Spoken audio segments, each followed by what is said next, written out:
ಆತ್ಮೀಯ ವೀಕ್ಷಕರೇ, ಪರ್ಪಣ್ ನ್ಯೂಸ್ಗೆ ಸ್ವಾಗತ. ನಾನು BS ಹಳದಿ.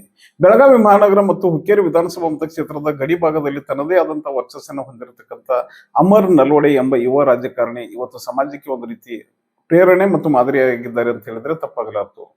ಹುಟ್ಟ ಒಂದು ರಾಜಕೀಯ ಕುಟುಂಬದ ಹಿನ್ನೆಲೆಯನ್ನ ಹೊಂದಿರತಕ್ಕಂತ ಅಮರ್ ನಲ್ವಡೆ ಕಳೆದ ಸುಮಾರು 30-35 ವರ್ಷಗಳಿಂದ ಏನು ಒಂದು ಸಮಾಜ ಸೇವೆಯನ್ನ ಮಾಡ್ತಾ ಇದ್ದಾರೆ ಅಥವಾ ರಾಜಕಾರಣವನ್ನ ಮಾಡ್ತಾ ಇದ್ದಾರೆ. ಅಂದ್ರೆ ಇಲ್ಲಿ ರಾಜಕಾರಣ ಮಾಡ್ತಿರೋದು ಸಾರ್ವಜನಿಕ ಹಿತದೃಷ್ಟಿಯಿಂದ ಮತ್ತು ಸಮಾಜ ಸೇವೆ ಮಾಡಬೇಕು ಎಂಬ ಇಚ್ಛಾಶಕ್ತಿಯಿಂದ ಏನ್ ಮಾಡ್ತಾ ಇದ್ದಾರೆ. ಅವರ ಈ ಒಂದು ಕಾರ್ಯವೈಖರಿ ಗಡಿ ಭಾಗದಲ್ಲಿ ಬಹಳ ಒಂದು ಪ್ರಾಮುಖ್ಯತೆಯನ್ನು ಪಡೆದುಕೊಂಡಿದೆ. ನಾನು ಈಗಾಗಲೇ ಹೇಳಿದಂತೆ ಅಮರ್ ನಲ್ವಡೆ ಯಾವುದೊಂದು ಸಾಮಾನ್ಯ ಕುಟುಂಬದಿಂದ ಬಂದಂತ ವ್ಯಕ್ತಿ ಅಲ್ಲ. ಇಡೀ ಕರ್ನಾಟಕ ರಾಜಕಾರಣವನ್ನೇ ಒಂದು ಹಂತದಲ್ಲಿ ಪ್ರಭಾವವನ್ನು ಬೀರಿರ್ತಕ್ಕಂಥ ಮಧುಕರ್ ರಾವ್ ನಲ್ವಡೆ ಅವರ ಸುಪುತ್ರನಾಗಿರ್ತಕ್ಕಂಥ ಅಮರ್ ನಲ್ವಡೆ ಇವತ್ತು ಯುವ ರಾಜಕಾರಣಿಗಳಿಗೆ ಮಾದರಿಯಾಗಿದ್ದಾರೆ ಅಂತ ಹೇಳಿದ್ರೆ ತಪ್ಪಾಗಲಾರದು. ಒಬ್ಬ ರಾಜಕೀಯ ವ್ಯಕ್ತಿಯಾಗಿ, ಸಮಾಜ ಸೇವಕನಾಗಿ, ಸಹಕಾರ ಸಂಘಗಳ ಸ್ಥಾಪಕನಾಗಿ ಇವತ್ತು ಜನರ ಒಂದು ಅಸ್ವತ್ತರಗಳಿಗೆ ಸ್ಪಂದನೆ ಮಾಡುವುದರ ಮೂಲಕ ನೊಂದವರ ಧ್ವನಿಯಾಗಿ ಅಮರ್ ನಲ್ವಡೆ ಹೊರಹೊಮ್ಮಿದ್ದಾರೆ. ಯಾಕಂದ್ರೆ ಈಗಾಗಲೇ ಸುಮಾರು 100 ಯುವಕರಿಗೆ ಉದ್ಯೋಗಗಳನ್ನು ಕೊಡುವುದರ ಮೂಲಕವಾಗಿ ಅಥವಾ ಸಮಾಜದಲ್ಲಿ ನೊಂದವರು ಬೆಂದವರ ಪರವಾಗಿ ಧ್ವನಿ ಎತ್ತುವುದರ ಮೂಲಕವಾಗಿ ಬಡವರ ಬಗ್ಗೆ ಪ್ರಾಮಾಣಿಕವಾದ ಚಿಂತನೆ ಮತ್ತು ಕಾಳಜಿಯನ್ನು ಹೊಂದಿರತಕ್ಕಂಥ ಅಮರ್ ನಲ್ವಡೆ ಹುಕ್ಕೇರಿ ವಿಧಾನಸಭಾ ಮತಕ್ಷೇತ್ರದಲ್ಲಿ ತನ್ನದೇ ಆದಂತಹ ಇಮೇಜ್ ಅನ್ನು ಹೊಂದಿದ್ದಾರೆ. 4 ಬಾರಿ ಸಂಕೇಶ್ವರ ಪುರಸಭೆ ಸದಸ್ಯರಾಗಿ ಮತ್ತು 1 ಬಾರಿ ಸಂಕೇಶ್ವರ ಪುರಸಭೆ ಅಧ್ಯಕ್ಷರಾಗಿ ಜನ ಮೆಚ್ಚುವಂತ ಕೆಲಸವನ್ನ ಮಾಡಿದ್ದು ಇವತ್ತು ಕೂಡ ಸಂಕೇಶ್ವರ ನಗರದ ಜನತೆ ಮರೆತಿಲ್ಲ ಅಂತ ಹೇಳ್ಬಹುದು. ಯಾಕಂದ್ರೆ ಕಳೆದ ಬಾರಿ ಏನವರು ಸಂಕೇಶ್ವರ ಪುರಸಭೆ ಅಧ್ಯಕ್ಷರಾಗಿ ಕೆಲಸವನ್ನ ಮಾಡಿದ್ರು, ಆ ಸಂದರ್ಭದಲ್ಲಿ ಎಷ್ಟು ಪ್ರಾಮಾಣಿಕವಾಗಿ ಕೆಲಸವನ್ನ ಮಾಡ್ತಾ ಇದ್ರು ಅಂತಂದ್ರೆ ಬೆಳಿಗ್ಗೆ 7 ಗಂಟೆಯಿಂದ ರಾತ್ರಿ 8-9 ಗಂಟೆವರೆಗೆ ಜನರ ಧ್ವನಿಯಾಗಿ ಜನರ ಬೇಡಿಕೆಗಳಿಗೆ ಸ್ಪಂದನೆ ಮಾಡುವುದರ ಮೂಲಕ ಮತ್ತು ನಗರದ ಅಭಿವೃದ್ಧಿಗಾಗಿ ತನ್ನ ಸ್ವಂತ ಹಿತಾಸಕ್ತಿಯನ್ನು ಬದಿಗಿಟ್ಟು ಜನಸೇವೆಯನ್ನ ಮಾಡಿದಂತ ಕೀರ್ತಿ ಅಮರ್ ನಲ್ವಡೆ ಅವರಿಗೆ ಸಲ್ತಾ ಇದೆ.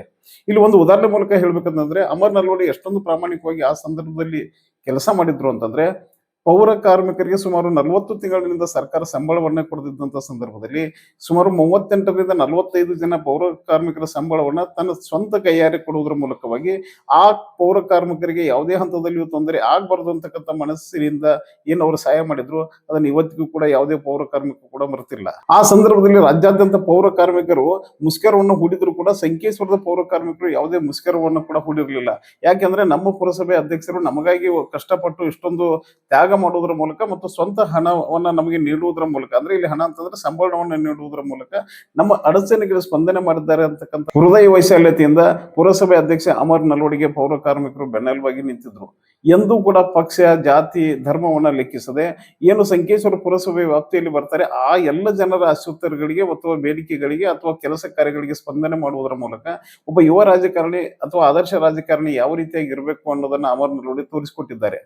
ಅಮರ್ ನಲ್ವಡೆ ಪುರಸಭೆ ಅಧ್ಯಕ್ಷರಾದಂತಹ ಸಂದರ್ಭದಲ್ಲಿ ಏನು ಸಂಕೇಶ್ವರ ಹೈವೇ ಹತ್ರ ಹಾದು ಹೋಗ್ತಕ್ಕಂಥ ಅನಂತ ವಿದ್ಯಾನಗರದಲ್ಲಿ ಸುಮಾರು 120 ಅರ್ಹ ಫಲಾನುಭವಿಗಳಿಗೆ ನಿವೇಶನ ಹಂಚಿಕೆಯನ್ನ ಮಾಡುವುದರ ಮೂಲಕವಾಗಿ ಅತ್ಯಂತ ಪಾರದರ್ಶಕತೆಯಿಂದ ಕೆಲಸವನ್ನ ಮಾಡಿದ್ರು.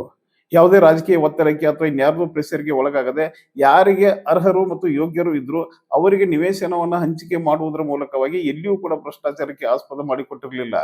ಇಂತಹ ಅಮರ್ ನಲ್ವಡೆ ಹುಕ್ಕೇರಿ ವಿಧಾನಸಭಾ ಮತಕ್ಷೇತ್ರದ ಒಂದು ಪ್ರಬಲ ಶಕ್ತಿಯಾಗಿ ಗುರುತಿಸಿಕೊಂಡಿದ್ದಾರೆ. ಇವರ ತಂದೆ ಮಧುಕರ್ ರಾವ್ ನಲ್ವಡೆ ಅವರ ಬಗ್ಗೆ ಹೇಳಬೇಕು ಅಂತಂದ್ರೆ ಮಧುಕರ್ ರಾವ್ ನಲ್ವಡೆ ಹಾಕಿದ ಅಂಕೆಯನ್ನ ಅಂದ್ರೆ ಯಾವುದೇ ಗೆರೆಯನ್ನ ಕೂಡ ಕಾಂಗ್ರೆಸ್ ಪಕ್ಷದ ನಾಯಕರು ರಾಜ್ಯದಲ್ಲಿ ಯಾರು ಕೂಡ ಮೀರ್ತಾ ಇರಲಿಲ್ಲ. ಏನೋ ಒಂದು ಗಿನ್ನಿಸ್ ರೆಕಾರ್ಡ್ ಮಾಡಿ ಚಿಕ್ಕೋಡಿ ಲೋಕಸಭಾದಿಂದ 7 ಬಾರಿ ಸಂಸದರಾಗಿ ಕೇಂದ್ರ ಮಂತ್ರಿ ಆಗಿದ್ರು. ಶಂಕರಾನಂದ್ ಅವರ ರಾಜಕೀಯ ಬೆಳವಣಿಗೆಗೆ ಕಾರಣ ಅಂತ ಹೇಳಿದ್ರೆ ಈ ನಲ್ವಡೆ ಕುಟುಂಬ. ಆಗಿನ ಸಂದರ್ಭದಲ್ಲಿ ಮಧುಕರ್ ರಾವ್ ನಲ್ವಡೆ ಅಂತ ಹೇಳಿದ್ರೆ ರಾಜ್ಯ ಕಾಂಗ್ರೆಸ್ ನಾಯಕರಿಗೂ ಕೂಡ ಒಂದು ರೀತಿಯ ಗೌರವ, ಅಭಿಮಾನ ಮತ್ತು ಅವರ ಮಾತುಗಳಿಗೆ ಒಂದು ಕಿಮ್ಮತ್ತಿತ್ತು. ಮಧುಕರ್ ರಾವ್ ನಲ್ವಡೆ ಯಾರಿಗೆ ಒಂದು ಬಿಫಾರ್ಮ್ ಕೊಡುವುದರ ಮೂಲಕವಾಗಿ ಇವರನ್ನ ಶಾಸಕ ಮಾಡ್ಬೇಕಂತ ಹೇಳಿ ಕೈ ಮಾಡಿ ತೋರಿಸಿದ್ರು ಅಂತವರಿಗೆ ಕಾಂಗ್ರೆಸ್ ಪಕ್ಷದ ಅವತ್ತಿನ ನಾಯಕರು ಕೂಡ ಇವರಿಗೆ ಮಾತಿಗೆ ಬಣ್ಣನೆ ಹಾಕಿ ಬಿಫಾರ್ಮ್ ಅನ್ನ ಕೊಡ್ತಾ ಇದ್ರು. ಮಧುಕರ್ ರಾವ್ ನಲ್ವಡೆ ಇವತ್ತು ಬೆಂಗಳೂರಿನ ವಿಧಾನಸೌಧಕ್ಕೆ ಹೋಗಿದ್ದಾರೆ ಅಂತಂದ್ರೆ ಆಗಿನ ಕಾಲದ ಮುಖ್ಯಮಂತ್ರಿಗಳಾದಂತಹ ವೀರಪ್ಪ ಮೊಯ್ಲಿ ಇರ್ಬೋದು ಅಥವಾ ಎಸ್ ಬಂಗಾರಪ್ಪನವರು ಇರ್ಬೋದು, ಮಧುಕರ್ ರಾವ್ ನಲ್ವಡೆ ಅವರು ಬಂದಿದ್ದಾರೆ ಅಂತ ಹೇಳಿದ್ರೆ ತಮ್ಮ ಕೆಲಸಗಳನ್ನ ಸ್ವಲ್ಪ ಪಕ್ಕಕ್ಕಿಟ್ಟು ಇವರಿಗೆ ಬಂದು ಸೌಜನ್ಯದಿಂದ ಮಾತನಾಡಿಸ್ಕೊಂಡು ಹೋಗುತ್ತಾ ಇದ್ರು ಅಂತ ಹೇಳಿ ಅನೇಕ ಹಿರಿಯ ರಾಜಕಾರಣಿಗಳು ನಮ್ಮ ಮುಂದೆ ಹೇಳ್ಕೊಂಡಿದ್ದಾರೆ. ಅದರಲ್ಲಿ ಮುಖ್ಯವಾಗಿ HK ಪಾಟೀಲ್ ಆಗಿರ್ಬೋದು, KN ರಾಜನ್ ಆಗಿರ್ಬೋದು, RV ದೇಶಪಾಂಡೆ ಆಗಿರ್ಬೋದು, ಆಗಿನ ಕಾಲದ ಅಂದ್ರೆ ಆ ತಲೆಮಾರಿನ ರಾಜಕಾರಣಿಗಳು ಅಂದ್ರೆ ಮಧುಕರ್ ರಾವ್ ನಲ್ವಡೆ ಅವರ ಸಮಕಾಲೀನ ನಾಯಕರು ಇವತ್ತಿಗೂ ಕೂಡ ಮಧುಕರ್ ರಾವ್ ನಲ್ವಡೆ ಅಂದ್ರೆ ಎಂತ ಶಕ್ತಿ ಅನ್ನೋದನ್ನ ಹೇಳಿದ್ದಾರೆ. ಆದ್ರೆ ನಿಯತ್ತು, ಪ್ರಾಮಾಣಿಕತೆ, ಸಜ್ಜನಿಕೆಗೆ ಹೆಸರುವಾಸಿಯಾದಂತ ಅಮರ್ ನಲ್ವಡೆ ಎಲ್ಲೋ ಒಂದ್ ಕಡೆ ರಾಜಕೀಯವಾಗಿ ಎಡವಿದ್ರು ಅಂತ ಕೂಡ ಅನಿಸ್ತಾ ಇದೆ.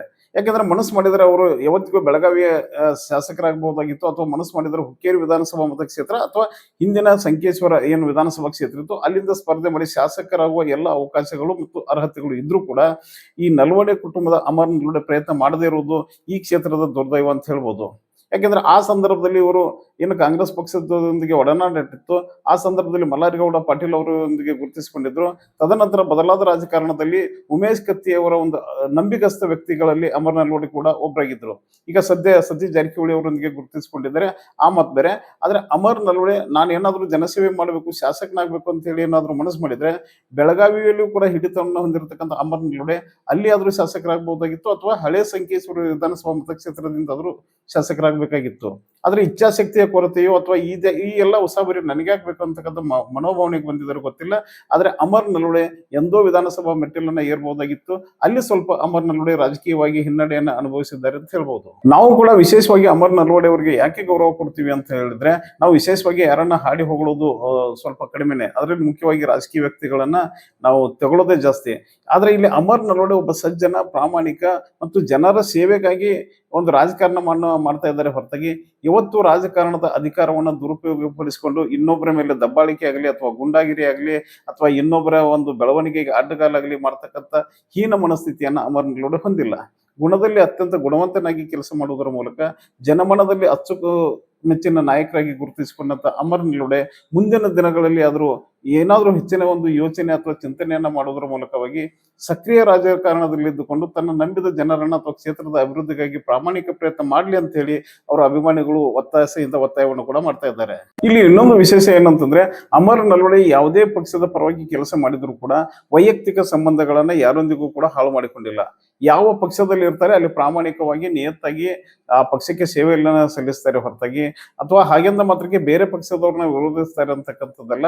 ಇಲ್ಲಿ ಎಲ್ಲರೊಂದಿಗೆ ಆತ್ಮೀಯ ಸಂಬಂಧವನ್ನ ಹೊಂದಿರತಕ್ಕಂಥ ಅಮರ್ ನಲ್ವಡೆ ಯಾವ ಪಕ್ಷದಲ್ಲಿ ಇರ್ತಾರೋ ಆ ಪಕ್ಷದ ಪರವಾಗಿ ಬದ್ಧತೆಯಿಂದ ಕೆಲಸ ಮಾಡ್ತಾರೆ ಅಂತಕ್ಕಂಥ ಮಾತು ಕೂಡ ಹುಕ್ಕೇರಿ ವಿಧಾನಸಭಾ ಮತಕ್ಷೇತ್ರದ ಜನರಲ್ಲಿ ಕೇಳಿ ಬರ್ತಕ್ಕಂಥ ಮಾತಾಗಿದೆ. ಇಂತಹ ಒಬ್ಬ ಪ್ರಾಮಾಣಿಕ ಮತ್ತು ಮುತ್ಸದ್ದಿ ರಾಜಕಾರಣಿ ಆಗಿರತಕ್ಕಂಥ ಅಮರ್ ನಲ್ವಡೆ ಮುಂದಿನ ದಿನಗಳಲ್ಲಿ ಹೆಚ್ಚಿನ ಸಮಾಜ ಸೇವೆಗಾಗಿ ತನ್ನ ಶಕ್ತಿಯನ್ನ ಮುಡುಪಾಗ್ಲಿ ಅಂತ ಹೇಳಿ ಅವರ ಒಂದು 55ನೇ ಹುಟ್ಟುಹಬ್ಬದ ಸಂದರ್ಭದಲ್ಲಿ ಅವರಿಗೆ ಶುಭ ಕೋರ್ತಾ ಭಗವಂತ ಅವರಿಗೂ ಕೂಡ ಒಳ್ಳೆಯದನ್ನ ಮಾಡಲಿ. ಮುಂದಿನ ದಿನಗಳಲ್ಲಿ ಅವರ ರಾಜಕೀಯ ಇರಬಹುದು, ಸಮಾಜ ಸೇವೆ ಇರಬಹುದು ಅಥವಾ ಸಹಕಾರ ರಂಗ ಇರಬಹುದು, ಅವರು ಇನ್ನೂ ಎತ್ತರಕ್ಕೆ ಬೆಳೆಯುವುದರ ಮೂಲಕವಾಗಿ ಸಮಾಜದ ಕಟ್ಟ ಕಡೆಯ ವ್ಯಕ್ತಿಗೂ ಕೂಡ ನಾನು ಸೇವೆ ಮಾಡ್ತೀನಿ ಅಂತಕ್ಕಂಥ ಏನ್ ಮನಸ್ಸಿಟ್ಟುಕೊಂಡಿದ್ದಾರೋ ಆ ಮನಸ್ಸಿಗೆ ತಕ್ಕಂತ ಒಂದು ಶಕ್ತಿಯನ್ನು ಭಗವಂತ ಕೊಡಲಿ ಅಂತ ಹೇಳಿ ಆಶಿಸುತ್ತಾ ಈ ವಿಡಿಯೋನ ಇಲ್ಲಿಗೆ ಮುಗಿಸ್ತಾ ಇದ್ದೀವಿ. ಭಗವಂತ ತಮ್ಮೆಲ್ಲರಿಗೂ ಒಳ್ಳೆಯದನ್ನ ಮಾಡಲಿ. ನಮಸ್ಕಾರ.